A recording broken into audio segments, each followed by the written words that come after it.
Boa noite, irmãos. Vamos iniciar mais um culto para a glória de Deus.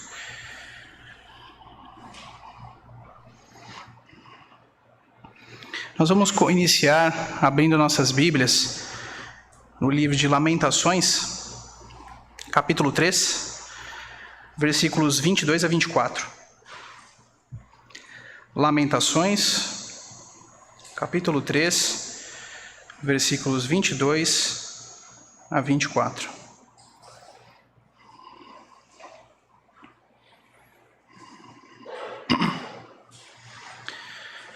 Diz assim: As misericórdias do Senhor são a causa de não sermos consumidos, porque as suas misericórdias não têm fim.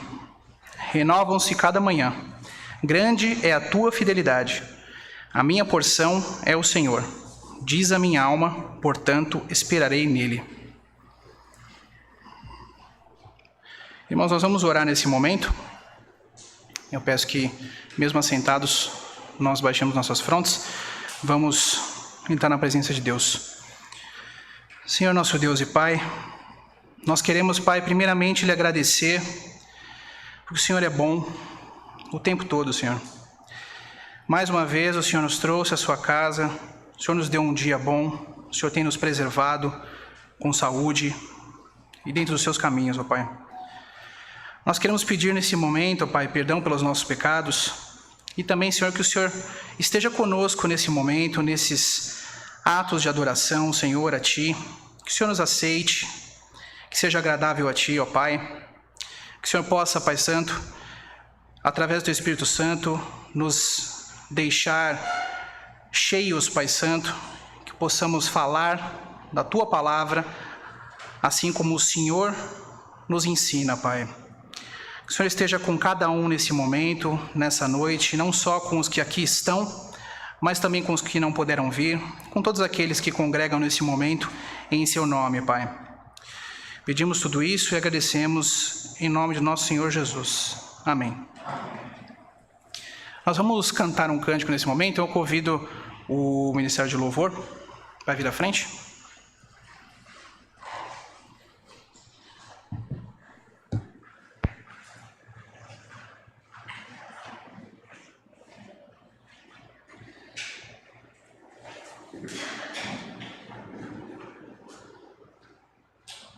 Vamos colocar em pé, irmão?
Tá, os irmãos, por favor.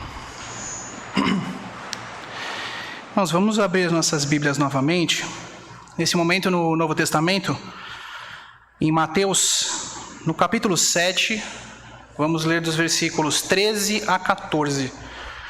Então, fica Mateus, capítulo 7. Leremos o 13 e o 14.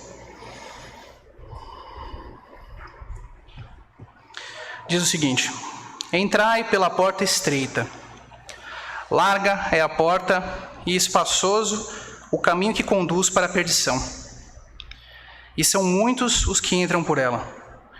Porque estreita é a porta e apertado o caminho que conduz para a vida. E são poucos os que acertam com ela. Irmãos, nós fomos justificados por Cristo e entramos por essa porta estreita. Porém, a palavra diz que o caminho é estreito. Nós temos que seguir um caminho que ele é estreito, ele é apertado. Esse caminho chama-se santificação. Infelizmente, por termos nossa tendência pecaminosa, nós pecamos e saímos um pouco desse caminho. Nesse momento nós precisamos pedir perdão a Deus e por isso nós vamos orar. De início uma oração silenciosa, individual, e logo após eu peço que a nossa irmã Caroline Cataldi quebre o silêncio e ore em confissão de pecados. Vamos orar.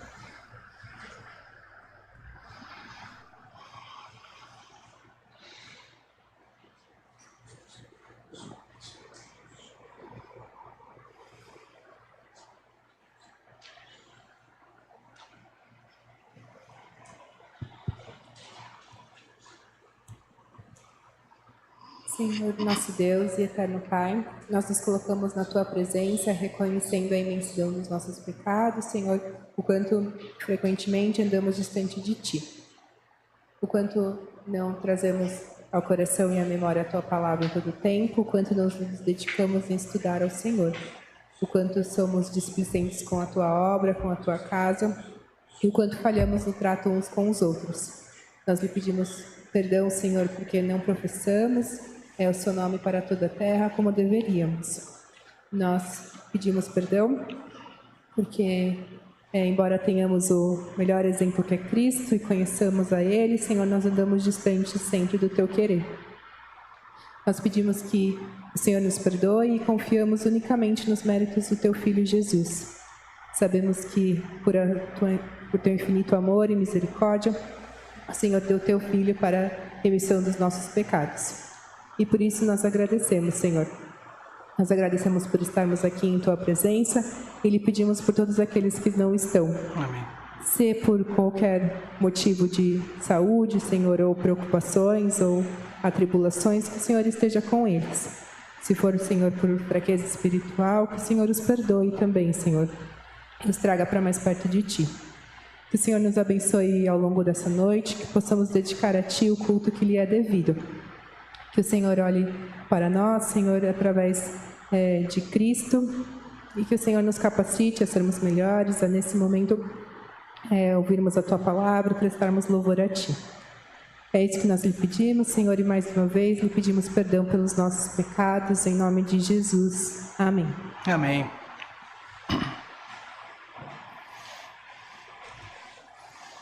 Irmãos, nós vamos nesse momento agora para a leitura congregacional do Salmo 110. Leremos o Salmo 110.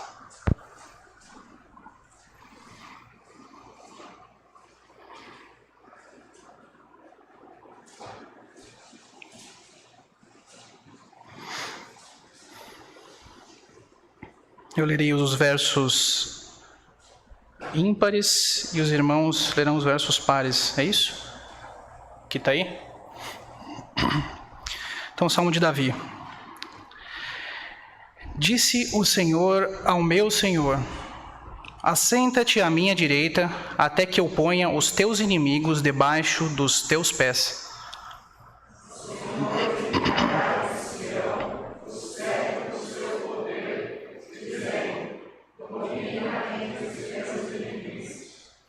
apresentar-se-á voluntariamente o teu povo, no dia do teu poder, com santos ornamentos, como orvalho emergindo da aurora, serão os teus jovens.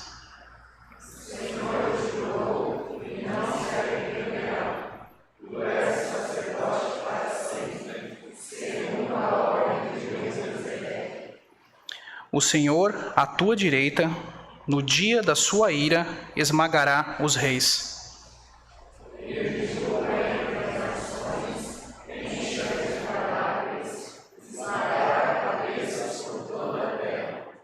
De caminho, bebe na torrente e passa de cabeça erguida. Amém. Neste momento, irmãos, nós vamos chamar de novo o Ministério de Louvor aqui à frente. Vamos cantar mais 2 cânticos.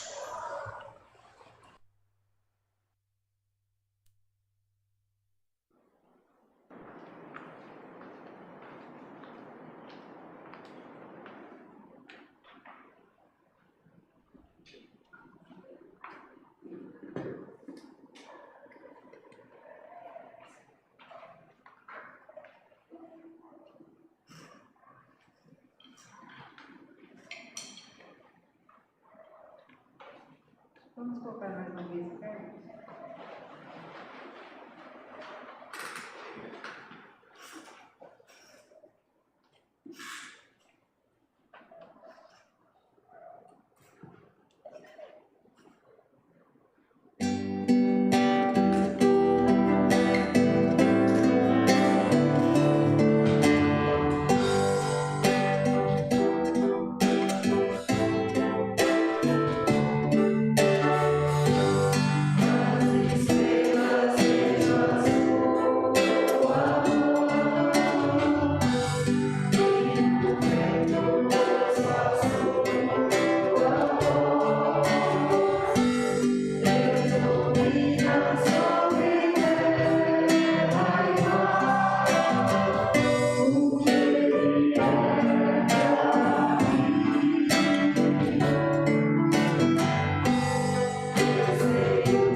temos o sentido na fé.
Boa noite, meus irmãos. É bom estar aqui com todos vocês nessa noite, neste dia do Senhor. Nós vamos agora para a exposição da Palavra de Deus e eu quero convidar os irmãos a abrirem as suas Bíblias na carta de Paulo aos Filipenses, capítulo de número 2. Carta de Paulo aos Filipenses, capítulo 2. Nós estamos neste mês de dezembro tratando sobre o tema Advento, onde estamos aqui dirigindo a nossa atenção para as considerações que a palavra de Deus faz acerca da encarnação do Verbo, o Deus que se faz homem. E nós vamos, nesta noite, tratar de um subtema, nesse tema geral que é Advento. Nós vamos falar que o Natal é um projeto. Natal é um projeto. E eu quero ler com os irmãos, mais uma vez, do verso 5 ao 11, eu digo mais uma vez porque na última oportunidade nós lemos ele inteiro, toda essa perícope, e nós vamos hoje ler, mas a nossa ênfase vai ser no versículo de número 6. Verso 5 diz assim, Filipenses 2, verso 5.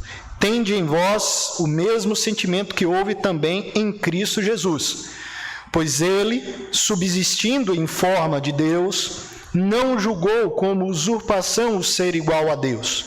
Antes, a si mesmo se esvaziou, assumindo a forma de servo, tornando-se em semelhança de homens. E reconhecido em figura humana, a si mesmo se humilhou, tornando-se obediente até a morte e morte de cruz.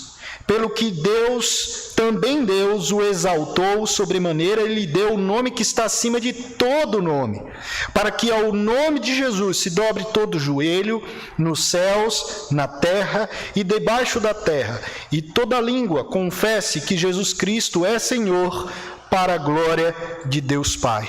Amém. Irmãos, eu gostaria de orar com vocês, e nesta oração eu vou orar a favor também da família de uma irmã nossa, lá de Senhor do Bonfim, nossa irmã Odete.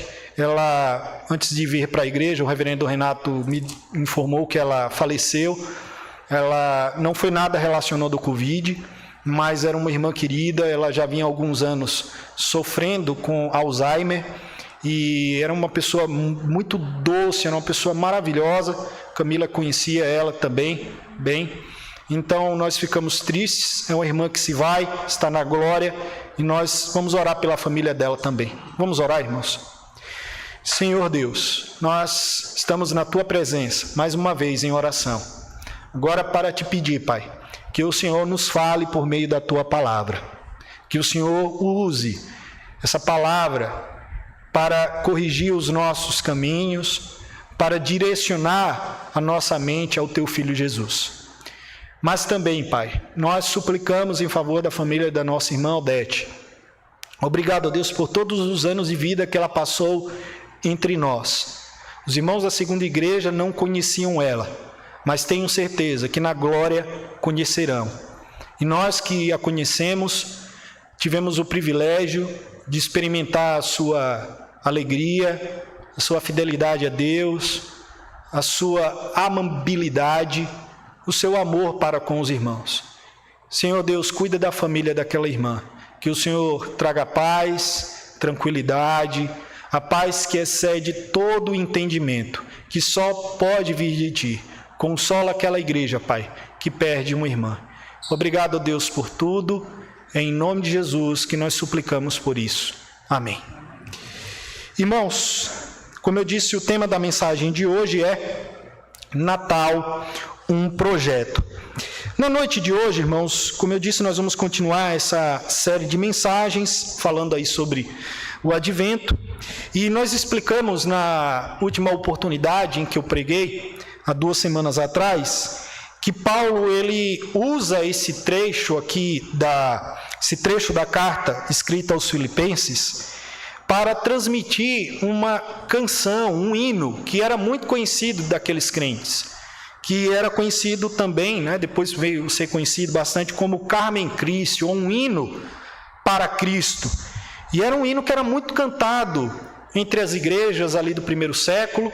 Eram verdades teológicas que os crentes da igreja de Filipos conheciam e cantavam. E aqui a gente entende que este hino, que vai do verso 5 ao verso 11, era uma espécie de resumo da fé daqueles crentes sobre a pessoa de Jesus, sobre as verdades relacionadas à encarnação do Verbo. E é então por isso que Paulo faz a citação desse hino nesse trecho da sua carta. Como a gente viu na última oportunidade, o Natal, ele é uma convocação para nós. Uma convocação para quê? Uma convocação para termos uma mentalidade, uma perspectiva que tem como base a figura de Jesus, o Verbo encarnado, como aquilo que direciona as nossas relações. E nós falamos que o nosso Natal, ele deve estar aivado de Jesus.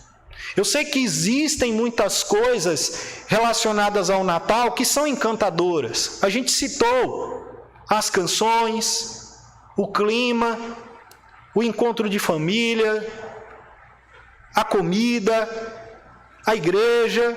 Há um clima no ar na igreja quando chegamos nessa época do ano, mas o que deve ser central deve ser Jesus Cristo.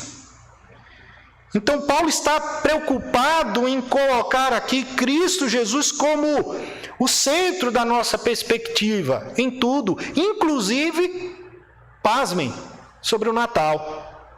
Então, a partir do versículo de número 6, é que ele vai agora trazer aí algumas informações, algumas questões relacionadas a Jesus Cristo, quanto ao seu nascimento naquele primeiro Natal, que são muito importantes, são significativas demais. Então, a partir desse verso 6, nós vamos ver Paulo tratando aqui de nuances teológicas muito profundas sobre Jesus Cristo, das quais nós precisamos nos aprofundar, nós precisamos mergulhar. Paulo, eu expliquei para os irmãos na última oportunidade que Paulo estava tratando aqui, tratando nesta carta como uma igreja que ele amava bastante. Era uma igreja que orou por Paulo, investiu em Paulo, mas como qualquer outra igreja, ela passava por problemas.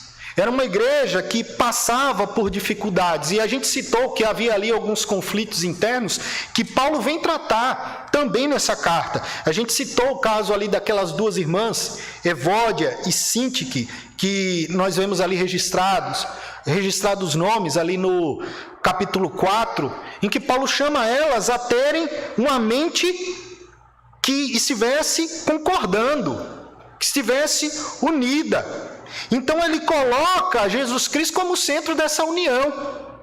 Então ele chama a esses crentes a terem, olha aí para o versículo de número 2 do capítulo 2, olha aí o que ele diz: completai a minha alegria, de modo que penseis a mesma coisa, ou seja, a mesma perspectiva é o que vocês devem ter.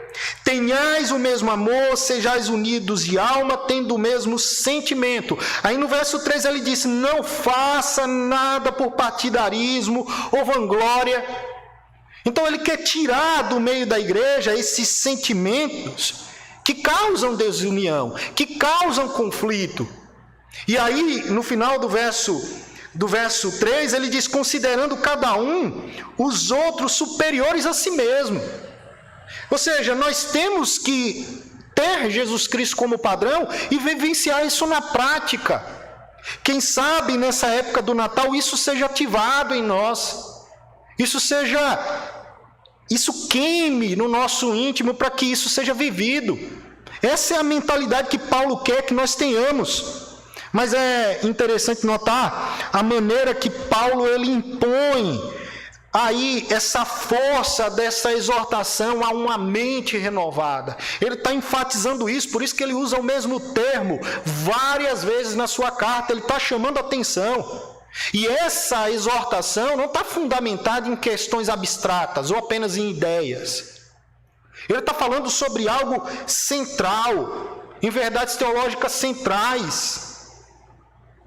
Ou seja, para nós termos, irmãos, para que nós possamos ter uma mente renovada, a gente precisa de algo que fundamente isso, que é uma teologia sólida, que é uma teologia profunda. Irmãos, quem nunca ouviu a frase teologia engessa igreja? Ou menos teologia, mais praticidade? Eu lembro, irmãos, que não sei se eu já contei esse caso, que eu tive uma experiência num período de um ano. Eu fui no início do ano em uma igreja. E do pastor, do púlpito, eu ouvi ele dizer essa frase: teologia engessa igreja. No meio do ano, eu fui a esta mesma igreja. E eu ouvi o mesmo pastor dizer a mesma frase. E no final do mesmo ano, eu fui a esta mesma igreja e eu ouvi o pastor dizer a mesma frase. E logo veio à mente a seguinte questão: se em 3 vezes, no início, no meio e no final do ano, esse pastor falou esta frase, com certeza ele falou o ano inteiro. Ele disse isso o ano inteiro. Irmãos, prática sem teologia não serve para nada. Lembra dos Flintstones? O desenho dos Flintstones? Aquela família da Idade da Pedra, que o carro eles moviam com os pés? É mais ou menos aquilo. É um carro sem motor. A nossa prática sem uma teologia verdadeira, robusta, que tenha Jesus Cristo como centro desta prática, não serve para nada. Então, o que nós devemos, de fato, irmãos, considerar é que a teologia acerca de Cristo Jesus, ela é o motor da nossa prática. Ela é o motor daquilo que a gente faz, daquilo que a gente pensa, daquilo que a gente pratica no meio da comunidade. E é bom deixar claro aqui que nós estamos estudando aí entre os versos 5 e 11, não são verdades ou questões, doutrinas abstratas. A gente tem que considerar aí, irmãos, que essas palavras que Paulo cita entre o verso 5 e 11 são verdades que os crentes cantavam porque eles haviam ouvido diretamente de quem viveu com Jesus. Eles haviam vivido com os apóstolos, e os apóstolos falaram de Jesus Cristo, que ele veio em carne, que ele era uma pessoa, que ele era humano, que ele nasceu de uma virgem, que ele era um homem humilde. E isso tudo traz implicações muito sérias para a nossa vida. Então, irmãos, Paulo quer que nós vejamos esse fato histórico do Verbo encarnado e nos alegremos com isso. A gente não deve, quando começar a tratar dessas questões, recuar. Pelo contrário, nos aprofundar, não temer. Então, por isso que é tão importante olhar para esse texto. E a gente, irmãos, precisa tratar sobre isso, porque quando chega nessa época do ano, como eu falei lá no início, nós ficamos muito no superficial acerca de quem é Jesus. Se fala tanto do menino Jesus e quando vamos ver, a coisa fica muito paralisada em questões como, por exemplo, um presépio, né? Onde as pessoas vão lá e identificam aquilo apenas como sendo algo relacionado a Jesus. A vida de Jesus ultrapassa aquilo. Nós temos que considerar, irmãos, que Jesus, ele é muito mais central do que a sua história lá dos seus pais que passaram uma noite fria e não tinham onde se abrigar, e encontraram um local onde se colocava ali animais, um estábulo. A vida de Jesus, a pessoa de Jesus é muito mais importante do que apenas a história de uma moça grávida que não tinha onde ter o seu bebê e ali teve naquele estábulo e depois onde foi colocar o seu bebezinho? Numa manjedoura, num local onde animais comem. Jesus é mais do que isso. Claro que estas coisas são muito importantes, mas vocês já pararam para pensar quantas mulheres quantas moças na história da humanidade tiveram filhos em condições análogas à de Maria, a que Maria teve naquele dia? Muitas. Talvez até hoje existam mulheres que estejam aí em locais ermos, sem assistência médica, sem ter uma obstetra, alguém para chegar lá e dar uma ajuda para ela na hora de ter lá o seu bebezinho, com condições com as possibilidades grandes de o seu filho acabar morrendo ali no parto. Até hoje. Então, irmãos, o que Maria passou não foi diferente do que outras mulheres já passaram na história da humanidade. Claro que nós tratamos aqui como o nascimento do Verbo, mas veja, Cristo é mais central do que tudo isso. Cristo é central. Então, esses detalhes, eles nos comovem, eles tocam o nosso coração, mas eles devem apenas dar um enfeite para o que é central, que é Jesus Cristo. E eu quero ver aqui, irmãos, 3 coisas nessa noite acerca do que Paulo fala sobre Jesus Cristo, e essas 3 coisas são as seguintes. Paulo vai falar sobre o ser de Cristo, depois sobre a pessoa de Cristo e em terceiro sobre a mente de Cristo. São essas 3 coisas que nós vamos observar. A primeira coisa, como eu disse, que deve estar na nossa atenção nesse Natal, é sobre o ser de Cristo. Se você olhar mais uma vez para o verso número 6, Paulo diz: pois ele, subsistindo em forma de Deus. Vamos lá, irmãos. Paulo está falando algo aí muito sutil, que pode passar despercebido. Ele está dizendo aí que a história de Jesus, ela não começa com o seu nascimento. É apenas uma extensão. O seu nascimento é uma extensão do seu ser. Jesus não começou a existir a partir daquele momento em que Maria deu a luz a ele.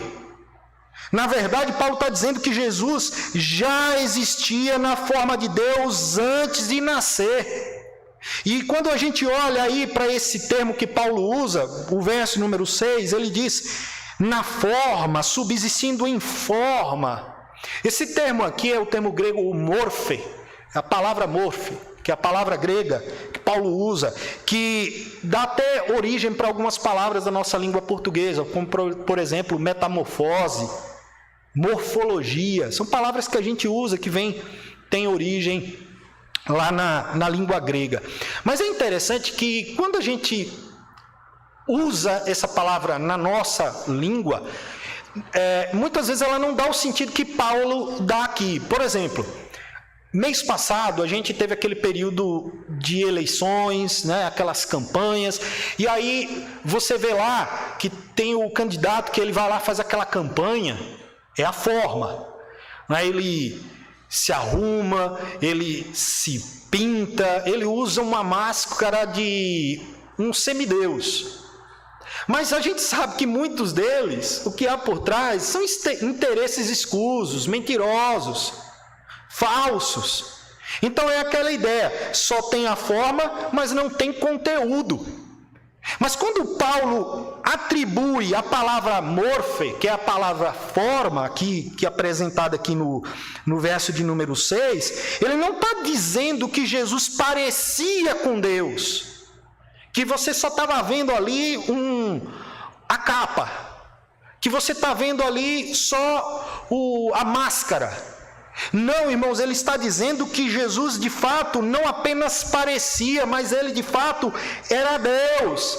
Na verdade, ele está dizendo que a forma única e exclusiva de Deus é aquela que você vê em Jesus Cristo. Então, quem é que você deve almejar naquele dia glorioso em que nós lemos o texto, Pedro leu o texto aqui nessa noite, o Salmo 110, em que o Deus voltará como um rei poderoso, como um profeta poderoso, como um general de um exército poderoso? Quem você deve almejar ver? É Jesus Cristo. Ele é a personificação do Deus vivo. Hebreus capítulo 1, verso de número 3 diz lá que ele é o resplendor da glória, a expressão exata do ser de Deus. Então você não deve, de maneira alguma, pensar, eu quero ver o Pai. Você não deve, de maneira alguma, pensar, eu quero ver o Espírito. Quem você deve almejar ver, e é aquele que você unicamente vai ver, é Jesus Cristo, porque Ele é a forma de Deus, é aquilo que Deus quis mostrar para você acerca do seu ser. Então, sabe quando a gente reconhece alguém pela silhueta, de longe, né? Alguém vem lá longe, a gente já conhece já pelos traços físicos.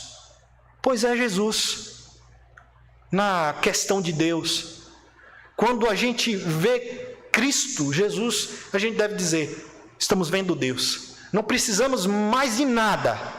Isso é o bastante. Interessante que Isaías fala lá no capítulo 53 do seu livro, que muitos olhariam para o Messias na forma humana e muitos não veriam ali a sua majestade. Era um homem visualmente, esteticamente simples, mas a sua obra magnífica, tudo o que ele fez garante de fato que ele é Deus. Então nós não apenas estamos olhando alguém numa capa, e isso foi fruto de muita heresia, viu, irmãos? No início ali da igreja cristã, os primeiros anos do cristianismo, isso eu vou deixar para abordar em outro momento, em outro sermão, mas eu quero só adiantar, eu quero dizer que ali nos primeiros séculos do cristianismo, várias heresias nasceram justamente de dizer que aquilo que se via, na verdade, era apenas uma capa, como eu já disse antes, que foi descartado, que não tinha tanta necessidade assim. O que importava era a divindade que estava ali dentro daquele pacote, daquela caixa de carne. Irmãos, isto não procede de Deus. Aquilo que você veria se você tivesse lá há 2000 anos atrás, mesmo aquele bebezinho, sabe aquele bebezinho que Maria deu à luz e colocou na manjedoura? Ali era Deus, ali era o Senhor da glória.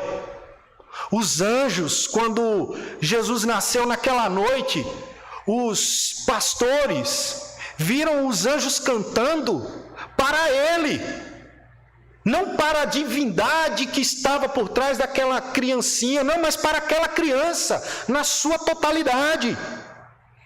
Então, irmãos, Jesus Cristo é Deus.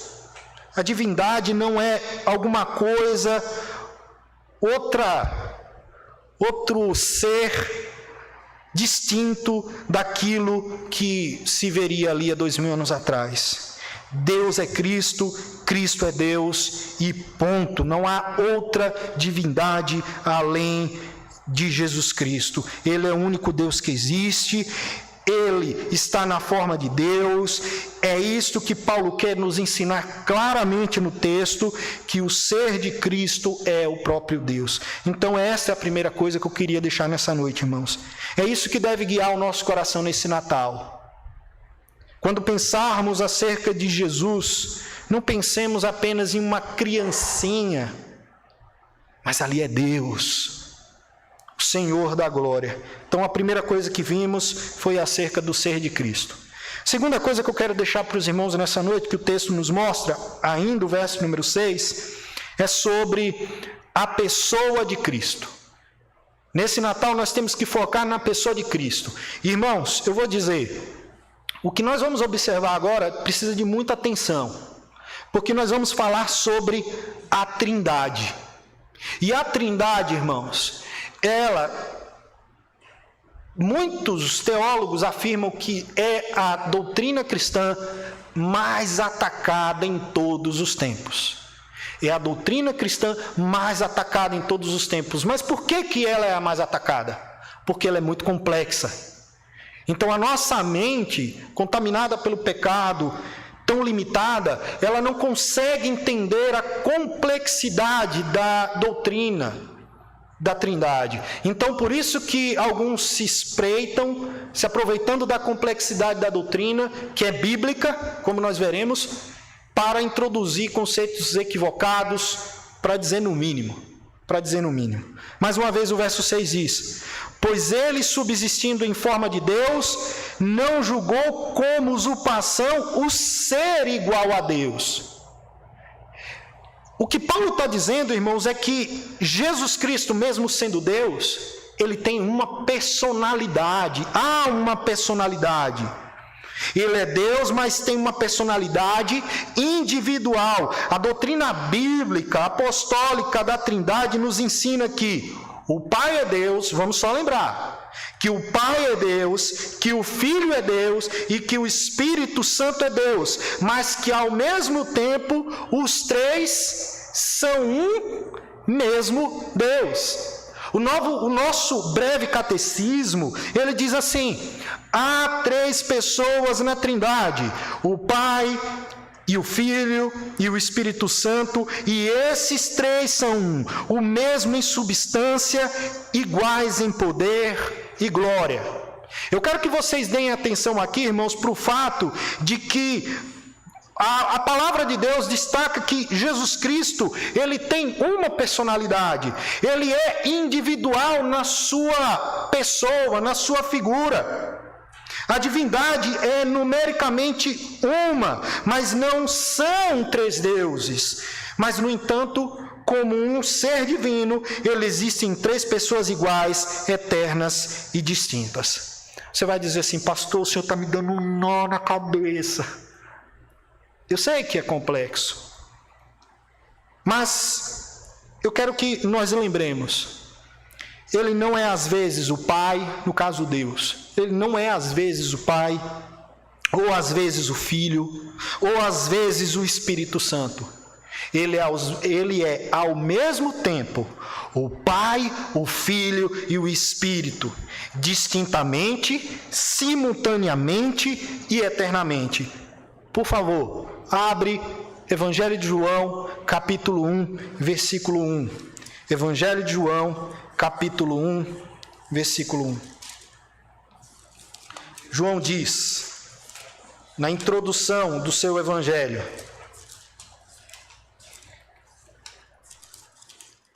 ele diz: no princípio era, presta atenção, no princípio era o Verbo, e o Verbo estava com Deus, e o Verbo era Deus. Vocês estão vendo aí, irmãos? Ele, ao mesmo tempo, João está dizendo que Deus, Jesus Cristo é Deus, estava com Deus lá na criação de tudo, mas ele estava com Deus, ou seja, ele está aí também subdividindo a pessoa bendita do Deus que se revela a nós.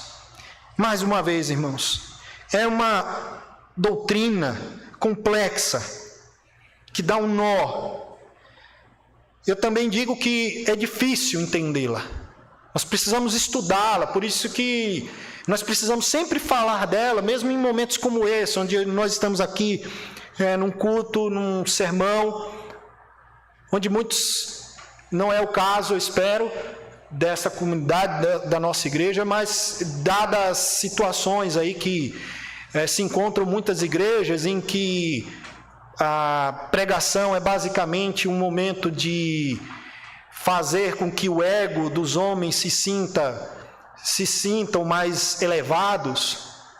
Falar sobre isso parece uma loucura. Diz assim: poxa, pastor, mas falar sobre isso? Mas, meus irmãos, é o que Paulo está falando para nós. Nós não podemos de maneira alguma fugir, porque essa doutrina é bíblica, portanto ela tem que ser abordada no púlpito, nos estudos, nos trabalhos das sociedades internas, tem que ser falado. E já que ela é bíblica, ela traz também implicações, efeitos sérios na maneira como a gente enxerga a nossa vida cristã. Porque, irmãos, nós estamos tratando hoje sobre Jesus, E essa verdade, ela traz o maravilhoso ensino de que Deus, Ele se assume na figura de um servo à nossa semelhança. Ele não é, como alguns dizem, um mero mensageiro. Ele não é alguém que estava ou está perto de Deus. Ele não é um profeta, como muitas religiões dizem, que Jesus é um grande profeta da religião. Nós precisamos entender, irmãos, que Jesus Cristo, o Filho, que também juntamente com os outros, as outras pessoas da Trindade, é Deus, é o Deus vivo, por quem todas as coisas foram criadas. Ele é o Deus Yahvé, o grande eu sou. Quando a gente olha lá para o Antigo Testamento, quando Moisés ouviu Deus falando com ele por meio de uma sarça que ardia, mas não se consumia. Nós temos que lembrar, irmãos, que o texto fala lá que quem falava com ele era o anjo de Deus. E o anjo lá era a segunda pessoa da Trindade que estava falando com Moisés. Esse Deus é o Deus de Abraão, de Isaac, de Jacó. Aquele Deus que abriu o mar vermelho e passou o povo por meio do mar, libertando da escravidão ali do Egito. Ele é o Deus que os anjos adoravam cantando: Santo, Santo, Santo é o Senhor. Mas ao mesmo tempo, irmãos, Ele é aquele que vem, não em glória, não em esplendor, como nós já falamos antes, não em pompa, como os judeus esperavam e como muitos ainda esperam. Até hoje os judeus esperam um Messias que venha com um grande exército terreno para guerrear com as outras nações e estabelecer a nação dos judeus, poderosa diante de todas as outras. Não, ele não veio dessa maneira. Quebrou as expectativas dos homens. Ele veio simplesmente, de maneira vulnerável, na figura de um bebê, na figura de uma criancinha. Ele foi colocado sobre os braços de uma mãe e foi amamentado por ela. Ele fez xixi, ele fez o cocôzinho. Sua mãe lavou ele. Naquela época, tenho quase certeza que não existia talco, né? Tenho quase certeza que não existia talco. Sua mãe o limpou, deu banho, ensinou ele a ler, a escrever, a andar. É Deus. Veja, irmãos, como Deus subverte a nossa visão de divindade, a nossa visão acerca de um Deus. E o chamado bíblico que nos é feito aqui é de que nós não devemos nos contentar com uma visão clichê de Natal, que se preocupa muito mais com coisas, como eu disse antes, como o presépio, e com outras questões estereotipadas acerca do Natal. Nós devemos nos penetrar nessa magnífica visão desse ser que é três, mas que é um ao mesmo tempo. E um desses veio, viveu, habitou entre nós, e nós vimos a sua glória como a glória do unigênito do Pai. Essa é a pessoa de Cristo, irmãos. E nós devemos fazer uso dessa verdade extraordinária para quando vier dúvidas à nossa mente. Ele não está lá, distante. Ele foi como eu e você. Segunda coisa que nós vimos foi sobre a pessoa de Jesus Cristo. A terceira e última coisa, irmãos, que eu quero deixar nessa noite para os irmãos, nesse texto, no versículo de número 6, que deve estar no foco da nossa atenção nesse Natal, é sobre a mente de Cristo. Mais uma vez, eu peço que os irmãos leiam o texto sagrado, o verso 6, que diz assim: pois ele, subsistindo em forma de Deus, não julgou como usurpação o ser igual a Deus. Eu quero que vocês deem atenção à mente de Jesus Cristo. Irmãos, quando a gente pensa sobre a mente de Cristo, a gente pensa sobre a sua missão. E ele recebeu uma missão. A Trindade se reuniu, a gente pode imaginar, e não vamos imaginar muito, mas vamos imaginar, aquelas 3 pessoas reunidas, não sabemos como, não tem como explicar, não há como detalhar, mas aquelas 3 pessoas reunidas, e a decisão que foi tomada por aquelas 3 pessoas é que a segunda pessoa, o Filho, seria enviado. Ele desceria do seu status de glória, de poder, de eternidade, e ele desceria até aqui a terra. Ele, naquele momento, ele se reveste da nossa matéria, da nossa condição humana, para garantir a nossa salvação de acordo com aquele plano que foi projetado pelos 3. E o seu papel seria o de se humilhar. De se humilhar. E o verso 7, que eu vou abordar com vocês na próxima quinta-feira, já de antemão, já convido os irmãos a estarem aqui na próxima quinta-feira, na noite anterior ao dia de Natal que se celebra. No versículo 7, nós vamos abordar lá, mas eu quero ler com vocês. O versículo 7 diz que antes a si mesmo se esvaziou, assumindo a forma de servo. A mente de Cristo, irmãos, foi preparada para assumir uma figura, e foi a figura de um escravo. O termo que aparece aí traduzido como servo é o termo doulos, ou doulos, que é o termo grego para escravo. Ele veio para passar um tipo de humilhação, irmãos, que vamos deixar para quinta-feira para observar um pouco mais. Mas quando ele vem, ele se coloca na condição de um escravo.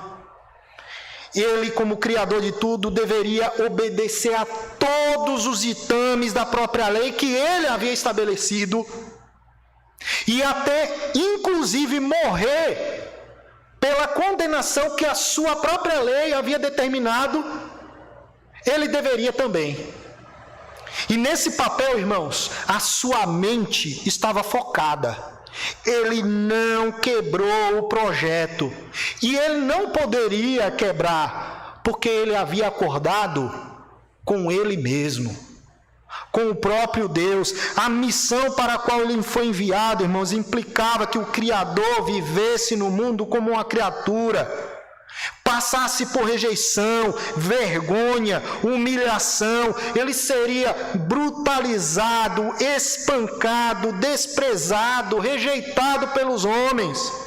Ele seria aquele que as pessoas iam virar o rosto. Isaías fala sobre isso. E Paulo nos diz que mesmo diante de tamanha dor que ele já sabia que iria passar, ele não recuou. Ele foi convicto.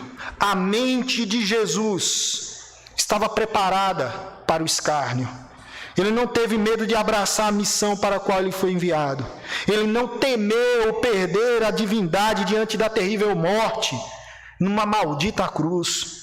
A sua igualdade com Deus nunca poderia ser perdida. Com segurança, na igualdade com o Pai, ele se submeteu ao que foi proposto. Igualmente, irmãos, a igualdade que ele desfrutava com o Pai e com o Espírito Santo não foi impeditivo, pelo contrário, foi um estímulo. Ele tinha absoluta certeza que nada disso colocaria em risco a sua dignidade, a sua glória e igualdade com Deus. Então ele veio e nasceu naquele primeiro Natal, como um de nós. Ele nasceu daquela jovem virgem. Ele sofreu sob o poder de Pôncio Pilatos. Ele fez isso com uma segurança completa. Ele veio alegremente, concordando com o que o Pai e aquilo que foi acordado com o Espírito em seu desígnio de nos salvar e resgatar. Irmãos, é isso que significa Natal. Não havia plano B. Não havia outra alternativa. O que nós estamos aqui tratando, irmãos, da missão é que o Pai dá ao Filho e o Filho abraça de bom grado na eternidade. Nós estamos aqui sendo informados de que todas as pessoas da Trindade, o Pai, o Filho e o Espírito Santo concordam nesse grande plano de fazer nós, miseráveis pecadores, seus filhos. Antes de fazer, irmãos, as estrelas, os cientistas apontam aí para milhões e milhões de anos o universo. Antes de criar tudo isso, Deus já havia projetado todas as coisas, estabelecido um projeto. O Filho vai, ele sofre, ele passa por tudo. E aí, irmãos, para quê? Para nos salvar. Irmãos, glória a Deus por isso. Glória a Deus, que foi proposto pela Trindade a nossa libertação por meio do nascimento, vida, morte, ressurreição e reinado de Jesus Cristo. Você foi amado antes de você saber. Você sabia disso? Você tem ideia disso? Apesar da nossa falta de amor, irmãos, Ele nos amou com um amor eterno. A mente de Jesus Cristo foi a terceira e última coisa que eu queria deixar para vocês. Ele não julgou, ele estava convicto. Ele não pegou a sua glória e disse: eu vou sair daqui e deixar esses daí lidarem com os seus próprios problemas. Ele tomou o nosso problema. Quero concluir dizendo que nós vimos 3 coisas nessa noite, irmãos. Nós vimos sobre o ser de Cristo, sobre a pessoa de Cristo e sobre a mente de Cristo. Foi isso que nós vimos nessa noite. Irmãos, eu falei algumas coisas aqui e eu sei, pode ser muito provável que tenha sido muito denso falar sobre Trindade, falar sobre o ser, pessoa de Cristo, a mente de Cristo. Mas são verdades que Paulo ele não se furta a falar. Nós precisávamos falar sobre isso. Porque há um mistério, irmãos, um mistério por trás dessas coisas aqui, que a gente não pode deixar de tentar entender, de buscar compreender. E qual seria esse mistério? Como é que um Deus tão santo nos amaria, mesmo com o nosso pecado que fedia ao seu nariz, que era odioso ao seu olhar santo, e mesmo assim ele se faz como um de nós? Irmãos, não dá para compreender. Não dá para compreender. Como é que ele nasce no meio de uma vila, afastada, no meio do povo, um povo escravizado, no meio de uma família tão humilde, tão pobre. Poucas semanas atrás, saiu uma notícia que foi encontrada lá na região da Galileia, de Nazaré, o local onde provavelmente era a casa de Jesus e Maria, no período depois da morte do seu pai José. Irmãos, era uma caverna. Uma caverna. Encontraram-se ali alguns vestígios de um local de adoração cristã posterior, mas que a tradição apontava que ali de fato foi a casa de Jesus. E se foi, irmãos, não tem nada a ver com nenhuma das nossas casas. Não tem um irmão que está aqui nessa noite que more nas condições que Jesus, o Criador dos céus e da terra, o Verbo encarnado, viveu. Não tem nenhum de nós. E isso, irmãos, não cabe na nossa mente. Não cabe na nossa cabeça pensar que Deus vai e mora num buraco, numa caverna. Mas agora, sabendo disso, irmãos, sabendo dessas verdades, o que a gente faz com isso? Primeiro, com fé simples e humilde, a gente abraça essas verdades. Não para ganhar a aceitação de Deus, porque nós falamos no último ponto que nós já fomos amados por Deus. Nós já fomos amados lá na eternidade. Amém? Já fomos amados lá na eternidade. Você não precisa fazer mais nada para ser amado, mas como você foi amado, aí sim, você abraça essas verdades. E ao saber disso, ao saber dessas verdades, que elas sirvam para todos nós, nesse período de final do ano, mas não apenas nesse final do ano, mas em toda a nossa vida, como ferramentas para nos ajudar a nos inclinar e adorar o Senhor. Quando essas verdades chegam à nossa mente, irmãos, como crentes, como filhos de Deus, não há como não reagirmos positivamente a isso. Nós nos humilhamos. O Espírito Santo, uma das pessoas da Trindade, crava isso no nosso coração e diz: crê nisso. É difícil? É.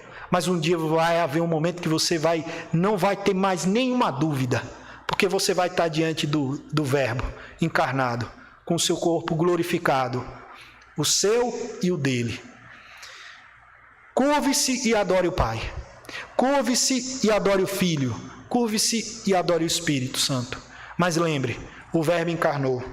Mais uma vez o verso 6, concluindo: pois ele, subsistindo em forma de Deus, não julgou como usurpação o ser igual a Deus. Amém. Que Deus assim abençoe os irmãos e guarde a mensagem que foi exposta nessa noite na mente e no coração de cada um de vocês. Amém.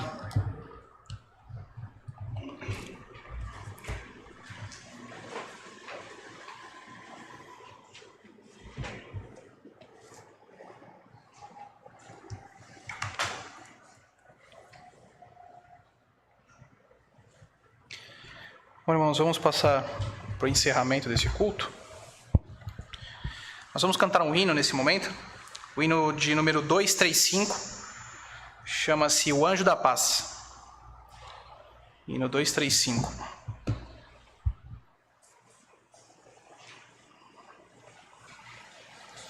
Ao som do playback, nos levantamos.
O nosso presbítero Ailton fazer uma oração para nós encerrarmos e logo após o pastor vai impetrar a bênção apostólica. Oremos. Senhor nosso Deus, nosso Pai, graças te damos, Senhor, por mais um momento que tivemos aqui na tua casa, a tua santa casa de oração. Com a certeza, Senhor, que estamos juntos com nossos irmãos, mas principalmente com a tua presença aqui.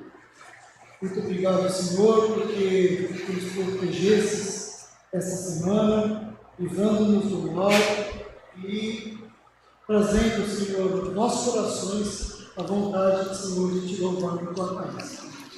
Que a palavra, Senhor, colocada hoje, ao sentar nos nossos corações, que nós tenhamos, Senhor, a certeza que a Trindade de um Deus único é a única coisa que nós precisamos saber, e principalmente a salvação do teu Filho Jesus, que se humilhou aqui nessa terra para nos salvar. Amém, Senhor. Quero pedir, Senhor, uma bênção muito especial, Senhor, para os nossos irmãos enfermos.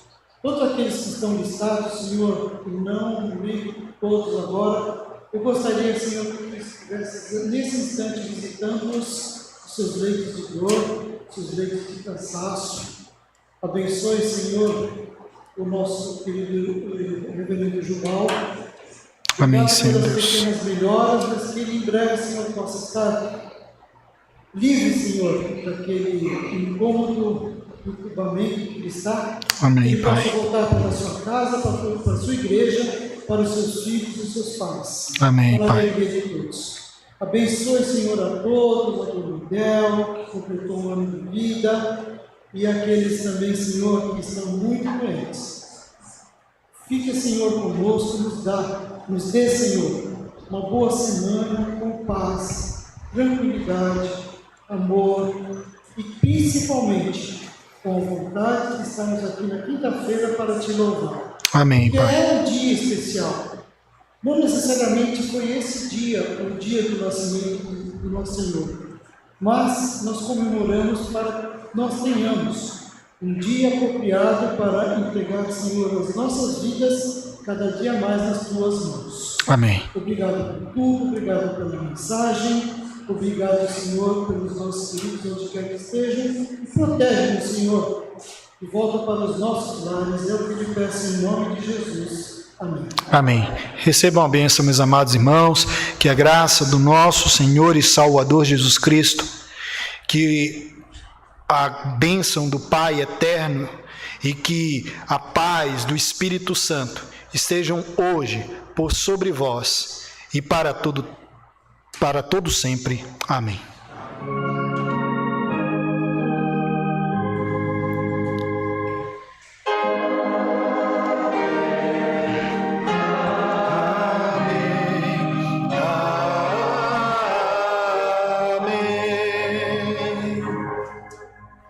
Podeis assentar, meus irmãos?